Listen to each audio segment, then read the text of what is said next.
Hey guys, we're at the Chinese theater here and we're going to AFI. We are day 3.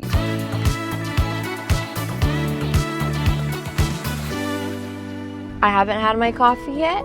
I am very excited for today because we're gonna be seeing Left-Handed Girl. We're gonna be checking the schedule, seeing as much as we can, and we'll be here all day. So come along. We're trying to find the movie, our next watch. We're looking at, what is it? Is it Mirrors number 3? Yeah, 1:30, Mirrors number 3.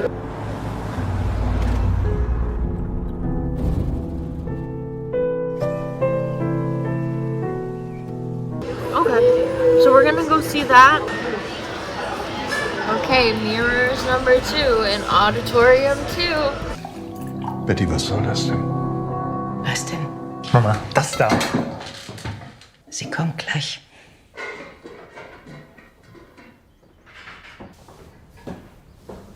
Ich bin Laura. Ich hoffe, es schmeckt. Wow, so good. I'll give it a 4.5. All the acting was incredible. Yeah, that was great. I would see that again. Okay. Yay! Food time, food time. Noodles. Not bad. What is this?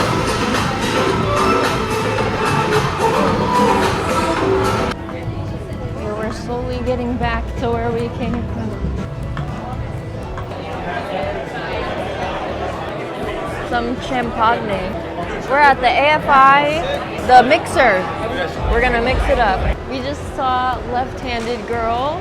I'll just go ahead and introduce our producer, co-writer, and director making her solo debut, Shih-Ching Tsou.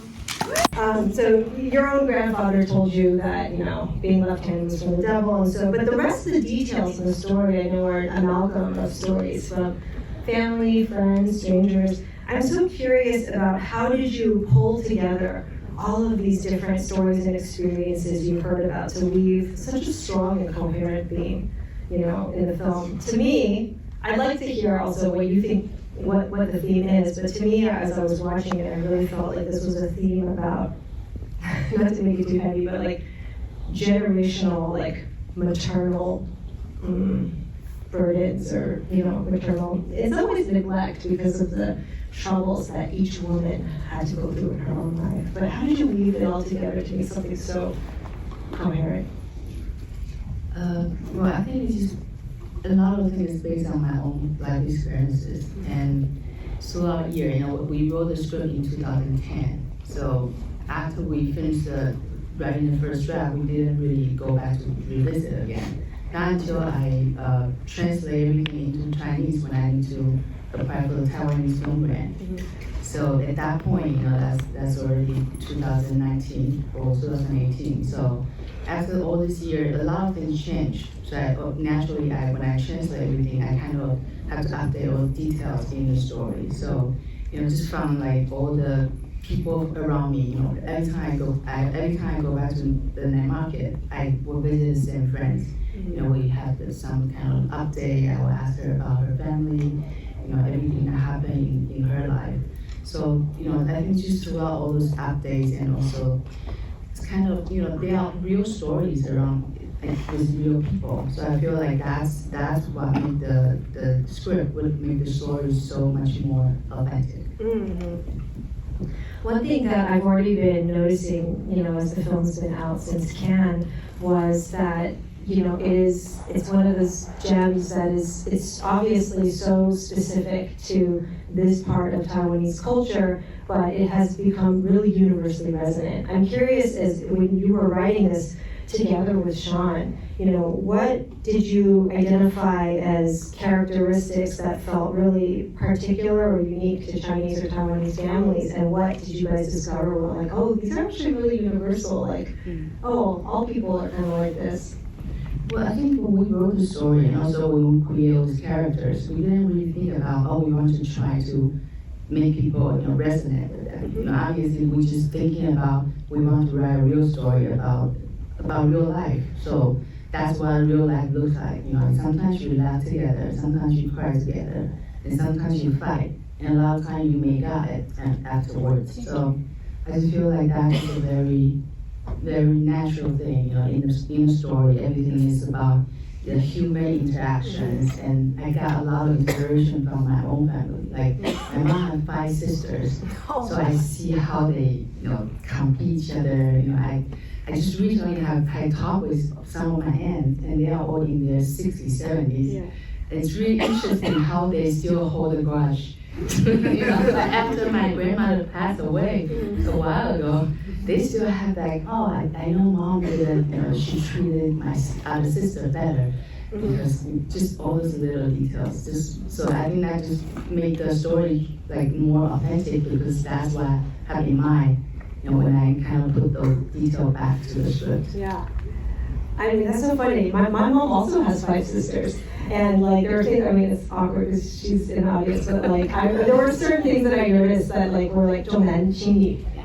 That means like where you really put all your emphasis on the son and treat the daughters like the hell. And things like that. And I'm like, wow, so, so culturally familiar. One thing, your night market scenes are so vivid, and I mentioned this backstage. In April, I literally was in Taiwan, spent 2 weeks there, and stayed 3 blocks away from the Tonghua night market.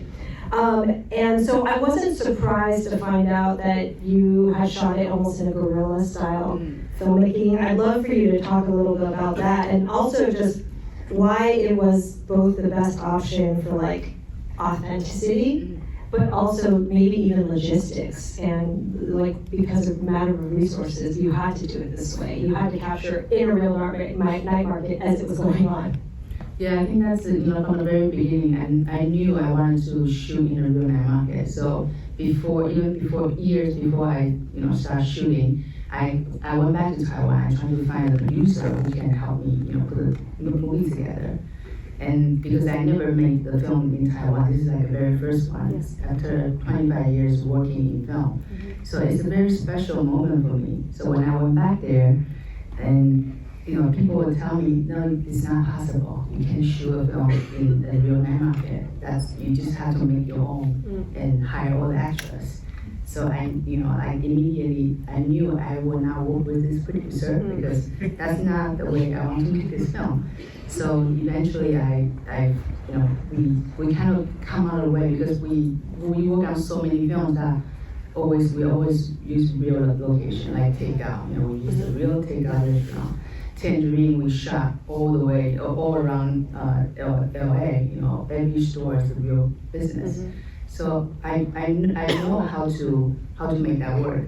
So we went, when I went into the pre-production, I went back to the night market. So I was there for like probably 4 months before the shoot, and I was just visiting every stand and trying to find the perfect corner for shoot this film. So I found the Noodles stand, and I was so happy. I thought, this is perfect. We're not in the center, so we are on the side, but we still can see all the people walking around. So I went to talk to the owner, and they do business 7 a.m. to 7 p.m. So I said, oh, this is perfect. I'm going to rent it after they close, so they can come back to close maybe midnight, and I think that's perfect. But of course he didn't want it. He said, oh, I just want to make my money. Like, I don't want to get into any of that. Right. So I was there for like 2 months every day. I think to the point he's just like, okay, whatever. I just stop bothering.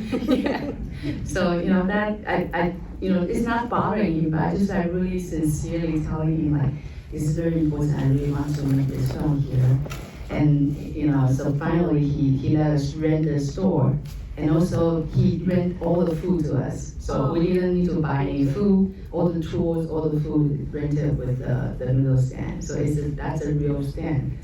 I feel I would not be surprised if after this movie comes out, you're gonna go to that noodle stand and he's gonna have like a poster of your movie, being like, "This is the noodle stand from Left-Handed Girl," like because I mean, the food is so good. He is so scared. He's like, when are your movie coming out? No, I'm going to have a break. I'm going to go on vacation because I don't want to be there with all the people coming to like take photo. And Yeah, he sounds like the guy who doesn't like mafan. He doesn't like be like inconvenience. But the other thing too is that you had to shoot with a very small crew because again, you didn't shut it down. You didn't shut down the night market. Anybody who's had the pleasure of going to a Taiwanese night market knows that it is just the most bustling, multi-sensory experience.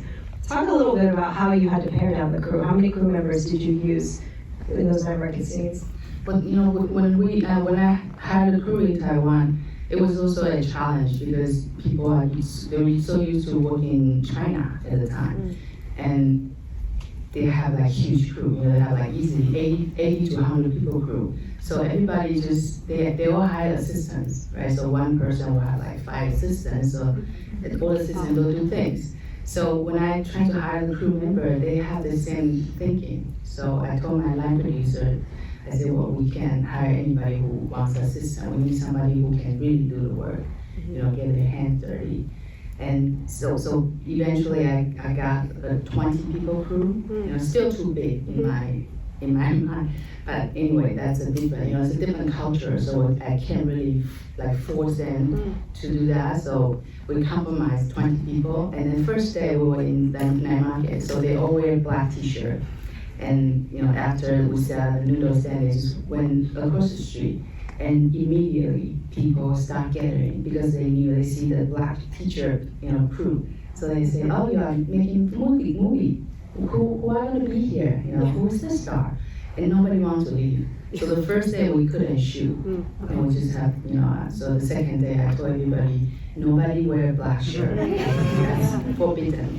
You have to wear like collar shirt. Just look like blend in. Yeah, you have to blend into this night market.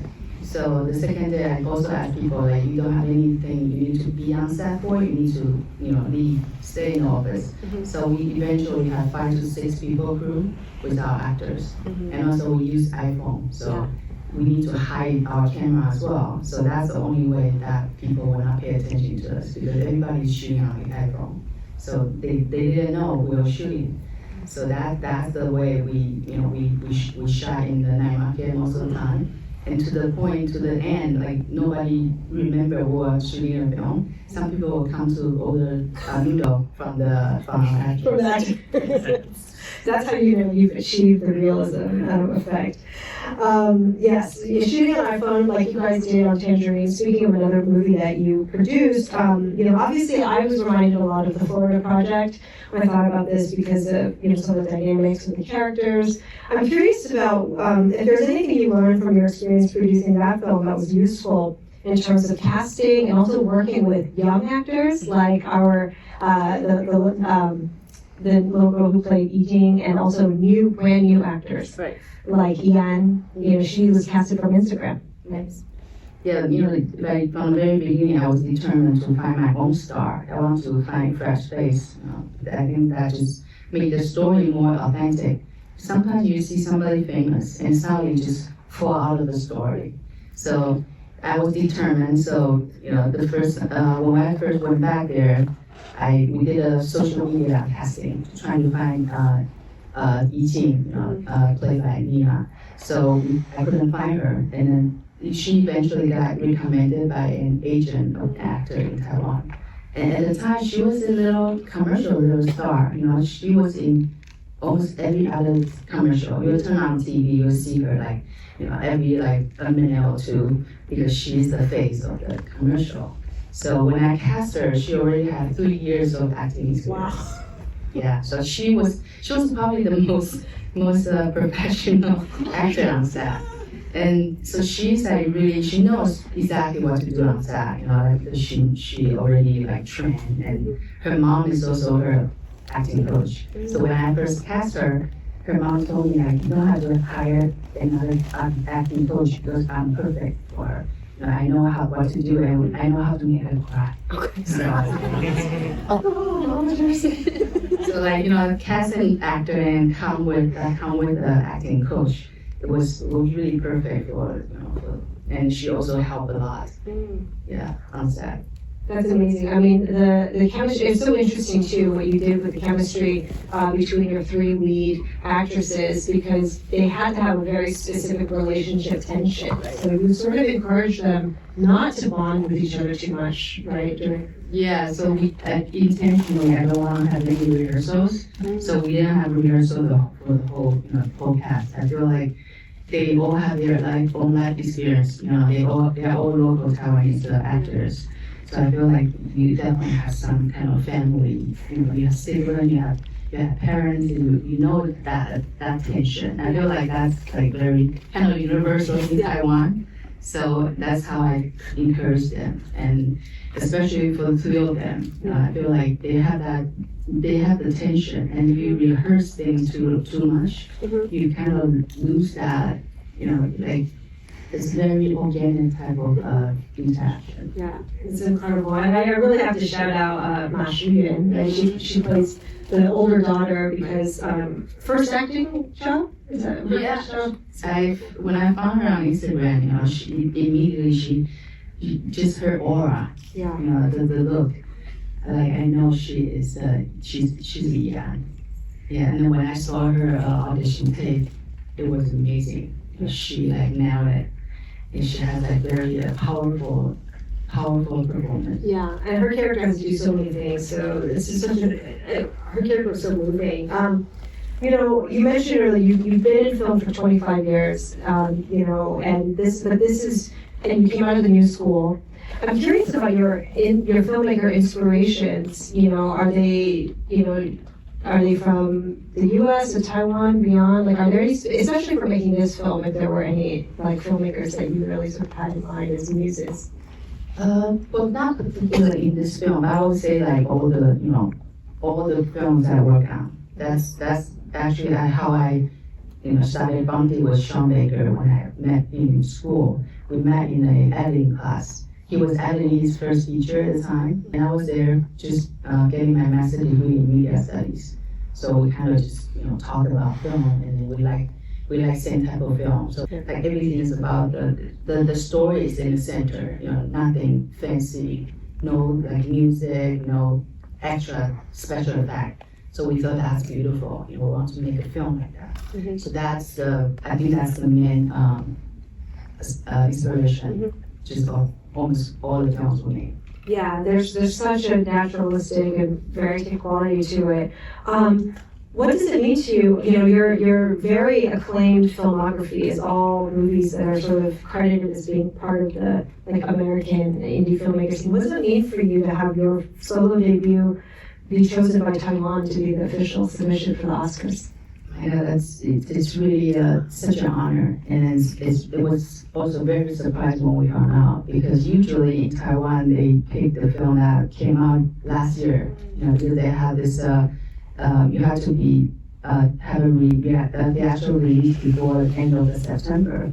So you know, that just make all the film usually come out from last year, because that's, you know, when people watch the film, they know the film, they know it's a good film.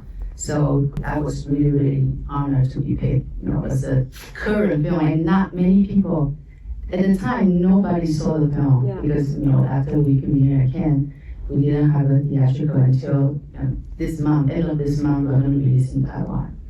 Yeah, so you know it's not because of like the reception to it, the pop, it's because of the merits of the film itself, and I think the fact that you created something that really feels like it represents the spirit of, you know, the national culture. This film, like you mentioned, the first draft was written in 2010, 15 years ago, but the idea for the film was even before Takeout, I think, which was 2004, so over 2 decades ago. I know that one reason why it wasn't made earlier was just it was so hard to find financing for Mandarin language movies set in Taiwan. What was it like for you to just have this passion project, you know, for so long, like not be able to make it while you were just working on other movies and seeing other movies succeed, come out, do well, do another movie, and just still have this, like, well, what were those years like for you? Because I feel like we can just skip over and talk about the success now, but it was a lot of time for you to live with this project. Yeah, well, I think just, working on Sean Baker's film is really fulfilling because I pretty much did everything, casting, location scouting, script supervising, sometimes art department, sometimes I act as well. So it's really fulfilling. So I didn't really feel like that I feel like my creative energy was well spent and also, fulfilled because all the film, we got so many, we got really good recognition and that kind of fulfilled me that way. And now also I have family, I have a daughter. So I feel like I want to, I feel like I want to spend more time with her. But working on film is really time consuming. So, every time when I get to work on film, and Sean will call me, he told me like, oh, he has this new idea. So we'll get together and we'll do the film together. And then after I have my daughter, I feel like I want to spend rest of the time with her. So I think that's probably maybe, I didn't really feel that urge to really pursue, make this film because I have my daughter to raise. Yeah. So I think in a way, but that's perfect because, this film is all about mother and daughter. So after I have my own daughter, that just give me a different perspective, making this film as well. That's a perfect segue to, one of the last questions I want to ask, which is, I don't necessarily like the presume, like, oh, everything happens for a reason or whatever. So I'm going to ask it in a different way, which is, do you think that there are aspects of this film or your work on it that only exist because you made the film when you did? Well, I think everything has its timing, I feel like this is just the time for left-handed girl to be born and to be seen. And also I think maybe this is the perfect timing because how Asian cinema got pushed to the top, after Parasite, after Shotgun, after all the successful, Squid Game, right? So that kind of bring all the audience, they pay more attention on Asian cinema, like the films that tell a local story. So I think everything just kind of comes together, the timing. Yeah, I agree. I think as somebody who also tracks this, this aspect of the industry, not only did all of that culminate to allow Left-Handed Girl to be born, but I think it will allow Left-Handed Girl to be received and exposed to even more of an audience, right? Yeah, and especially with Netflix, I was so grateful that we got picked up by Netflix and they are going to help us push the film onto all the audience throughout the world, even the places that we didn't even think is possible. Oh, precisely. It's the best platform for discovery. I'm just curious, how old is your daughter now, Stephen? She's 9 years old. She's 9, okay. So, she can watch this. And she's also in the film. Really? So she watched me edit this film for 2 years. Can you tell us? She's the one next to Yi-Ting. In the birthday sitter. At the birthday, no, during when she was trying to steal something, and the little girl called her, "What are you doing?" Yeah. Oh, yes, the classmate. Yeah, the classmate. Oh, she did great. It was so moving. I loved it. Oh my gosh. Well, it's such a gem of a movie. I really hope that I'm actually not hope. I know that people are going to receive it well. I just can't wait to just see how it's received. But thank you so much for your time. Thank you so much. Really appreciate it. It was really, really so beautiful, so amazing. I didn't realize Sean Baker also co-wrote it. So yeah, it was really amazing. You guys need to watch it. Seems like a really personal story, just like all the collaborations with her and Sean Baker have been. But it's her story this time. Yes, it's Taiwan's official selection, which is really big and super special, and it's her first solo directorial project ever. Okay, this has been day 3 of AFI. We just got out of Left-Handed Girl. That was the last movie of day 3. Hannah, this has been Hannah signing off. Bye bye now.